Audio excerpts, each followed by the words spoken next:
ফেরুয়া বাজার, আপনারা কারা কারা ফেরুয়া বাজার চিনেন অবশ্যই কমেন্টস করে জানাবেন।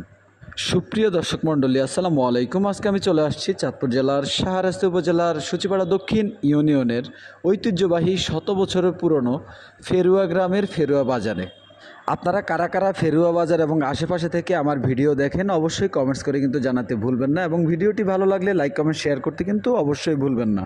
এই ফেরুয়া বাজারটি অনেকগুলো গ্রামের মাঝখানে গঠিত, যেমন কৃষ্ণপুর অথবা ইব্রাহিমপুর, ফেরুয়া, সংঘাই, আয়নাতলি, কেশরাঙ্গা, এই যে গ্রাম অঞ্চলগুলো আছে, নরিমপুর, এই গ্রামগুলোর মাঝখানে, ঠিক মাঝখানে এই ফেরুয়া বাজারের অবস্থান।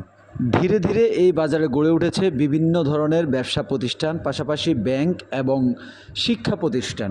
তাছাড়া এই বাজারেই রয়েছে আমাদের চাঁদপুর জেলা শাহরাস্তি উপজেলার জনপ্রিয় একজন কন্টেন্ট ক্রিয়েটরের ব্যবসা প্রতিষ্ঠান, জনাব শরীফুল্লাহর ঠিক হাতের ডান পাশে যে দোকানটা দেখতে পাচ্ছেন, এটাই হচ্ছে আমাদের শরীফুল্লাহর দোকান। তাছাড়াও এই বাজারের ব্যবসায়ীরা সততা এবং নিষ্ঠার সাথে এখানে ব্যবসা পরিচালনা করছেন। এখানে মোটামুটি ভালো মানের একটা মার্কেট হয়েছে গত কয়েক বছর যাবৎ। এখানে ভালোই কাস্টমার আছে এবং জমজমাট হয়। সিএনজি স্ট্যান্ডও এখানে আছে এবং অটো তো অলওয়েজ থাকে।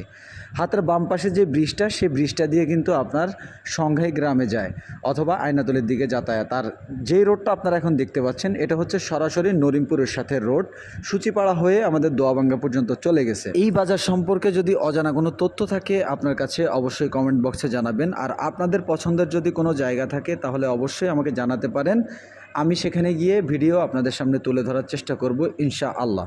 তাছাড়াও এই ফেরুয়া গ্রামেই, এই ফেরুয়া বাজারের পাশেই রয়েছে কিন্তু আরেকটি বড় আলিয়া মাদ্রাসা, যেখানে ছেলেমেয়েরা পড়াশোনা করে।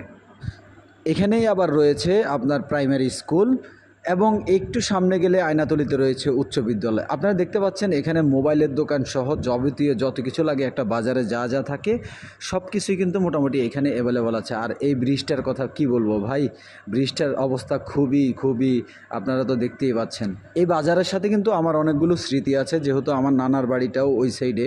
অনেক সময় অনেক আড্ডা দিয়েছি এখানে। আপনারা কারা কারা আমার মতো এখানে আড্ডা দিয়েছিলেন জানাবেন। ফেরুয়া সরকারি প্রাথমিক বিদ্যালয় একটু সামনে গেলেই হাতের ডান পাশে আপনাদের নিশ্চয়ই স্ক্রিনে দেখতে পাচ্ছেন, এটা হচ্ছে যে ফেরুয়া কাদেরিয়া ইসলামিয়া দাখিল মাদ্রাসা। এখানে অনেক ছাত্রছাত্রী পড়াশোনা করে। কারা কারা করেন জানাবেন।